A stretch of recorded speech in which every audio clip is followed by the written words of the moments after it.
सवाल सुनिए, क्या वाराणसी के ज्ञानवापी मंदिर स्थित श्रृंगार गौरी मंदिर में सालों से पूजा का इंतजार कर रहे लोगों की इच्छा पूरी होगी?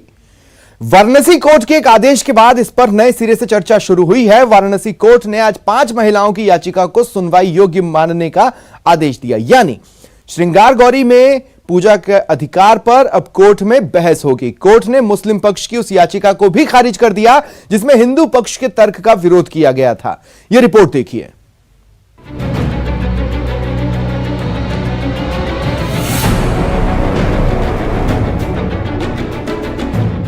ज्ञानवापी श्रृंगार गौरी केस में ऐतिहासिक फैसला। श्रृंगार गौरी माता की जय। बम बम बोल रहा है काशी, बम बम बोल रहा है, रहा न कोई बाकी, बम बम बोल रहा है काशी। श्रृंगार गौरी में पूजा के अधिकार पर होगी सुनवाई।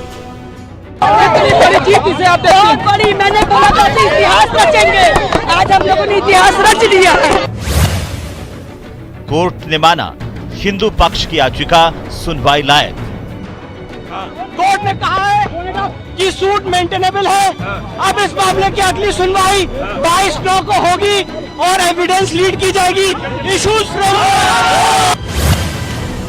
श्रृंगार गौरी में मुस्लिम पक्ष की याचिका खारिज। जो मुस्लिम पक्ष की पिटीशन है ऑर्डर 7 रूल 11 की, वो रिजेक्ट कर दी गई है। प्लेसेस ऑफ वर्शिप एक्ट का आर्गुमेंट रिजेक्ट कर दिया है, वक्फ एक्ट का रिजेक्ट कर दिया है। ज्ञानवापी श्रृंगार गौरी केस में वाराणसी के जिला कोर्ट के मेंटेनेबिलिटी यानी पोषणीयता पर फैसले के बाद अब कई सालों बाद श्रृंगार गौरी मंदिर में पूजा के अधिकार की उम्मीद बढ़ी है। रेखा सिंह और मंजू व्यास जैसी 5 महिलाओं की याचिका पर आया यह फैसला इसलिए अहम है क्योंकि अब इसके आगे पूजा के अधिकार पर बहस हो पाएगी। इसमें से 6 बाबा शिवलिंग उनको दीवार तोड़ करके बिल्कुल साज ताकि नंदी और बाबा बात कर सकें। आपकी एक मांग थी कि दीवार तोड़ी जाए, उसको लेकर कोई आगे आप लोग बिल्कुल बिल्कुल बिल्कुल हम लोग याचिका दायर की है, उसमें आगे सुनवाई होगी। ज्ञानवापी श्रृंगार गौरी केस में जज का फैसला करीब 15 से 17 पेज का है। यह आदेश ऑर्डर 7 रूल नंबर 11 के आधार पर दिया गया, जिसके आधार पर केस को सुनवाई के लायक माना गया। कोर्ट ने माना कि यह केस 1991 के वर्शिप एक्ट के तहत नहीं आता। इस केस में 26 मई से सुनवाई शुरू हुई थी। 24 अगस्त को बहस पूरी हो गई थी। बहुत सारी बात वो कह रहे थे लेकिन दलील कह रहे थे, चाहे वर्शिप एक्ट हो चाहे उनका वक्फ एक्ट हो, उस पर उन्होंने सबूत कुछ था नहीं। अरे वर्शिप एक्ट क्या है बाबा? 1947 में जो धार्मिक स्थिति जैसी थी उसी होनी चाहिए। तो धार्मिक स्थिति क्या थी उसके लिए तो ट्रायल चलेगा ही, साक्ष्य सबूत चलेगा ही। 18 अगस्त 2021 को 5 हिंदू महिलाओं ने ज्ञानवापी मस्जिद परिसर में मौजूद हिंदू देवी देवताओं की पूजा की अनुमति मांगी थी। दिल्ली की राखी सिंह, बनारस की सीता साहू, मंजू व्यास, लक्ष्मी देवी और रेखा पाठक ने सम्मिलित रूप से याचिका दाखिल की थी। इन महिलाओं ने खास तौर पर श्रृंगार गौरी की हर दिन पूजा करने की अनुमति चाही थी।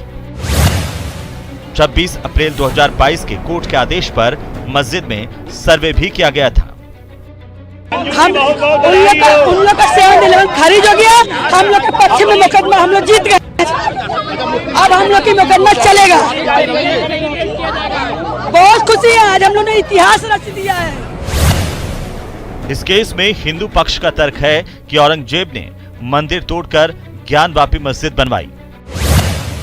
तर्क के मुताबिक 1969 में औरंगजेब ने काशी विश्वनाथ मंदिर का एक हिस्सा तोड़कर ज्ञानवापी मस्जिद बनवाई थी और मस्जिद के तहखाने में शिवलिंग मौजूद है, जबकि मुस्लिम पक्ष के तर्क हैं कि ये वक्फ प्रॉपर्टी है और इसका नाम शाही मस्जिद आलमगीर है। साल 1944 के गजट में ज्ञानवापी मस्जिद को शाही मस्जिद आलमगीर के नाम से दर्शाया गया है। बहरहाल इस फैसले के पहले से ही प्रशासन पूरी तरह से सतर्क है। शहर में मिली जुली आबादी वाले इलाकों में पुलिस फोर्स तैनात है। पुलिस ने कुछ इलाकों में बीती रात से ही गश्त बढ़ा दी है। पहले ही वाराणसी में धारा 144 लागू है, तो सोशल मीडिया की मॉनिटरिंग की जा रही है। Bureau report, news 18 network.